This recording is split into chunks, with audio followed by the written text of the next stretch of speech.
আরে বন্ধুরা দেখো, রাধা এখানে কত সুন্দর করে মাটির বাসন তৈরি করছে। আর রাধার কাছে তো দেখছি মাটির বাসন তৈরি করার যন্ত্রও রয়েছে। তাহলে এত মজাদার ভিডিওটি কেউ স্কিপ না করে দেখতে থাকো। হ্যালো বন্ধুরা, এটি হলো রাধার বাড়ি। আর এখানে রাধার পরিবারের সবাই ঘুমিয়ে আছে।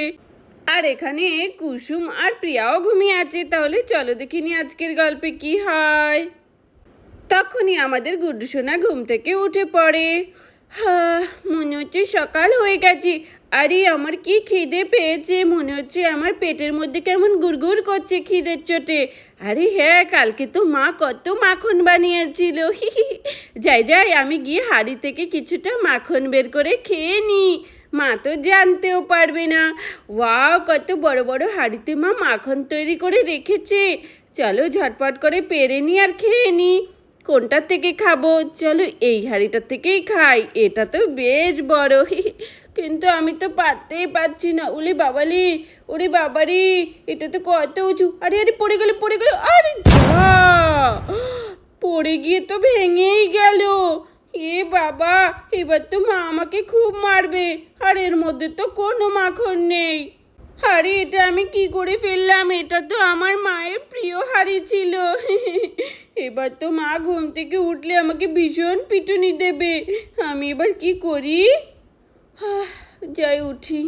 আরে কেমন একটা শব্দ হলো রান্নাঘর থেকে, যাই তো। আরে আরে, এ কি? গুড্ডু ভাই তো দেখছি রাধা আন্টির প্রিয় হাঁড়িটাই ভেঙে ফেলেছে।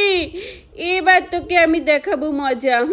সেদিন আমি কি একটা ভেঙে ফেলেছিলাম মায়ের, সেটা আমার মাকে বলে আমাকে বকুনি খাইয়েছিল। আজকে আমিও গুড্ডু ভাইকে বকুনি খাওয়াবো।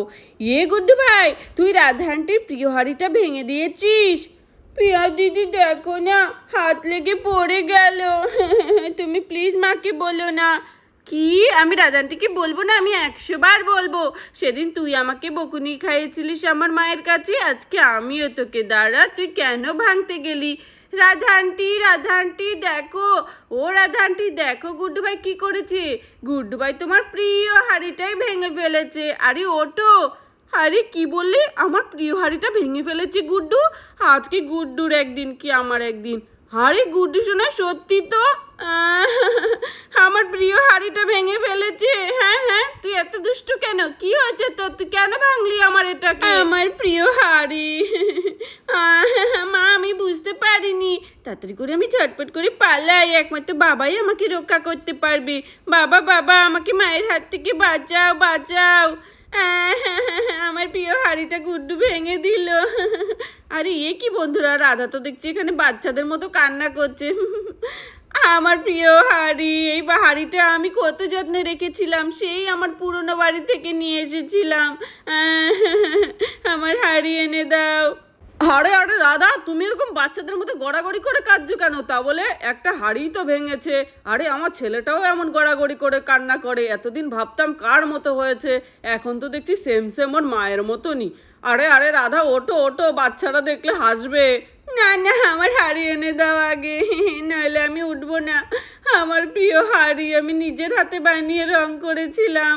আরে আরে রাধা, তুমি ওঠো ওঠো, আমি তোমার জন্য হাঁড়ি তৈরি করার মেশিন কিনে নিয়ে আসবো। না, তুমি মিথ্যে বলছো, তুমি এনে দেবে না আমাকে। তাড়াতাড়ি করে তাহলে এনে দাও আমার প্রিয় হাঁড়ি। আরে এ কি, রাধা আন্টি কেমন গড়াগড়ি করে কান্না করছে। গুড্ডু ভাই দেখ, সব তোর জন্য হয়েছে। আর আমি যে কেন বলতে গেলাম রাধা আন্টিকে। গুড্ডু ভাই, যা যা রাধা আন্টির হাঁড়ি ঠিক করে দে। প্রিয়া দিদি, আমি হাঁড়ি কি করে ঠিক করব? আমি বুঝতে পারিনি এটা ভেঙে যাবে। কেন বুঝতে পারিস নি? দুষ্টুমি করার সময় তো ভালোই পারিস। আর আরে আরে রাধা বোন, তুই এমন করে গড়াগড়ি করে কান্না করছিস কেন? দেখ তো বাচ্চারা কি ভাববে আর তোর থেকে কি শিখবে। একটা হাঁড়ি তো ভেঙেছে, তার জন্য কি এমন গড়াগড়ি করে কেউ কাঁদে? তোর এতখানি বয়স হয়েছে, এখনো ছেলে মানুষই গেল না। একটা হাঁড়ির জন্য কিভাবে কাঁদছে দেখো, পাগলের মতো মাটিতে গড়াগড়ি করে। চল চল, আমরা গিয়ে মাঠের থেকে মাটি নিয়ে আসি। আর বিশ্বজিৎ ভাই গেছে মেশিন আনতে মাটির বাসন তৈরি করার। আচ্ছা ঠিক আছে দিদি, চলো তাহলে আমরা মাটির বাসন তৈরি করার জন্য মাটি নিয়ে আসি। হ্যাঁ হ্যাঁ, চল চল, আর বসে থাকিস না, তাহলে দেরি হয়ে যাবে। ওয়াও, আমিও মাটির বাসন তৈরি করব, আমিও যাব তোমাদের সাথে। তারপর বিশ্বজিৎ একটি মাটির বাসন তৈরি করার মেশিন কিনে নিয়ে আসে। ওয়াও বন্ধুরা, দেখো কি সুন্দর একটি মাটির বাসন তৈরি করার মেশিন। এখন মনে হচ্ছে রাধারা এখন মাটির বাসন তৈরি করবে। নাও নাও রাধা, এখন যত খুশি তোমার মনের ইচ্ছেতে তুমি মাটির বাসন তৈরি করো। আমি সেটআপ লাগিয়ে দিয়েছি, এটাতে বানানো খুবই ইজি। সত্যি রাধাটা মাঝে মধ্যে আমাকে পাগল করে দেয়। চলো আমি যাই নিজের কাজবাজ করে নিই। রাধা আন্টি, কিন্তু এই মেশিনটা কি করে চলে আমাকে একটু দেখাও না। আরে কি করে চলে? হ্যাঁ হ্যাঁ, দাঁড়াও দাঁড়াও, এক্ষুনি দেখাচ্ছি। এই মেশিনগুলোতে করে আমি আগে অনেক মাটির হাঁড়ি তৈরি করতাম, কিন্তু শ্বশুরবাড়িতে এসে দেখি এই মেশিনটা নেই, আমার নিজের হাত দিয়েই তৈরি করতে হতো সব মাটির বাসন। চলো আজকে আমার কাছে একটি মেশিনও এসে গেল। হ্যাঁ রে রাধা, তুই তো খুব সুন্দর মাটির বাসন তৈরি করতে পারিস। আমি মাটি মেখে দেবো আর তুই বাসনটা তৈরি করবি, ঠিক আছে? আর এখানে সব কিছু রয়েছে, আমরা রঙও করবো মাটির বাসনগুলো। হ্যাঁ রে দিদি, ঠিক আছে চল। এই দেখ রাধা, আমি মাটির দিয়ে দিয়েছি, এখন দেখ বাসনের আকারটা দিতে হবে।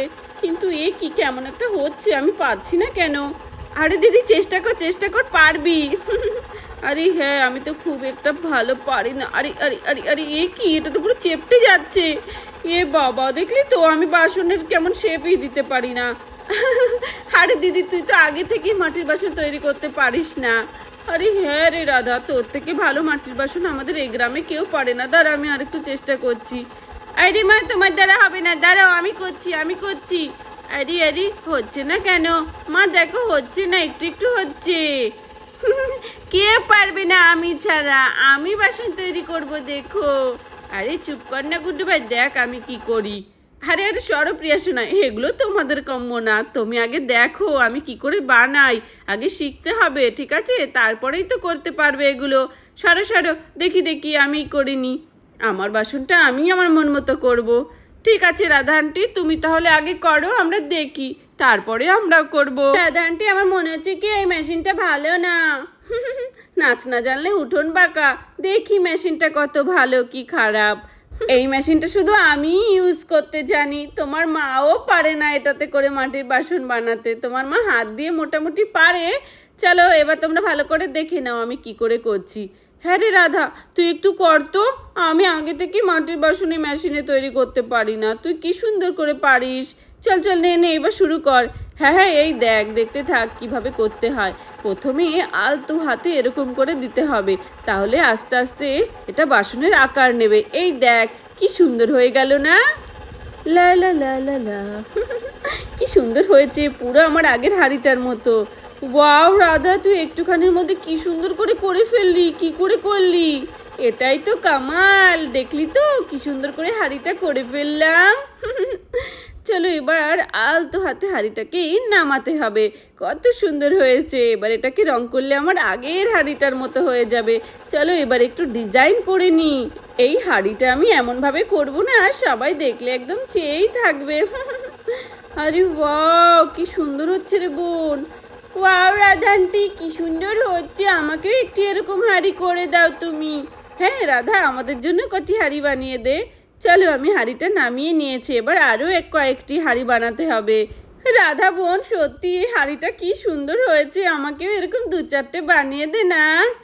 হ্যাঁ রে দিদি, দিচ্ছি, দাঁড়া, আরও মাটি লাগবে। আরে প্রিয়া সোনা, কি করছো? রাধা আন্টি, আমি তো তোমার মতো হাঁড়ি করতে পারি না, তাই আমি একটি কাপ তৈরি করব, যেটিতে আমি দুধ খাবো রোজ।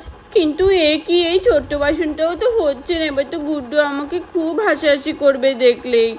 আরে প্রিয়া সোনা, পারবে না তুমি, মাটিগুলো শুধু শুধু নষ্ট করছো। আরে না না মা, আমি পারবো। এই দেখো, আমি কি সুন্দর একটি কাপ তৈরি করে ফেললাম, দেখলে তো? আরে বাহ, সত্যি তো প্রিয়া সোনা, তুই তো কত সুন্দর একটি কাপ তৈরি করে নিলি রে। আরে বাহ, এই মেশিনটা কিন্তু খুবই কাজের। আরে হ্যাঁ রে দিদি, প্রিয়া দেখ কি সুন্দর করে কাপটা তৈরি করে নিল। কি সুন্দর হয়েছে, চলো বন্ধ করে দিই। চলো এবার আমি আমার কাপটা নিয়ে নিই। এটাতে আমি চা খাবো, গুড্ডু ভাইকে দেবো না। প্রিয়া দিদি, আমিও বানাবো। প্রিয়া দিদি, তোমার কাপটা খুব সুন্দর হয়েছে, কিন্তু আমি মায়ের হাঁড়িটা ভেঙে দিয়েছি। আমি নিজের হাতে মাকে একটি হাঁড়ি তৈরি করে দেব। আমি আমার মায়ের কষ্ট একদমই দেখতে পারি না। দাঁড়াও, আমি যাই গিয়ে একটি বড় দেখে হাঁড়ি তৈরি করব আমি।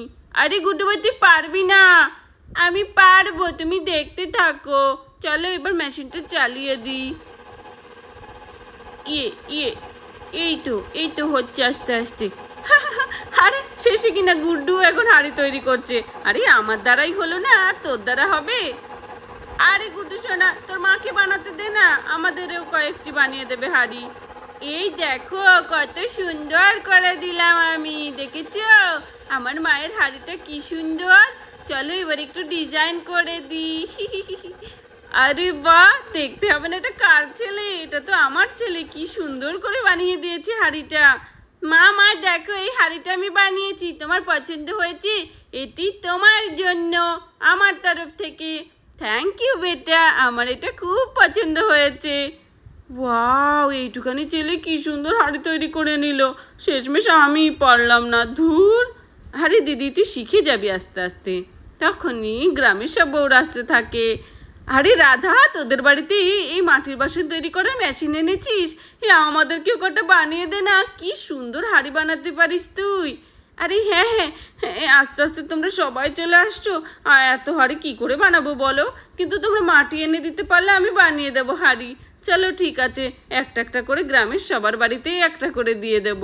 চলো আমি তাহলে বানাই। তারপর রাধা গ্রামের সবাইকে দেওয়ার জন্য একটি একটি করে হাঁড়ি তৈরি করতে থাকে। ওয়াও, দেখো কি সুন্দর করে বানাচ্ছে। এই রাধাটা না খুব ট্যালেন্টেড। তাহলে বন্ধুরা ভিডিওটি এখানেই শেষ করছি। যদি ভালো লাগে প্লিজ একটি লাইক করো আর সাবস্ক্রাইব করে আমাদের পাশে থেকো। আর দেখো রাধা কি সুন্দর করে হাঁড়ি তৈরি করে নিল।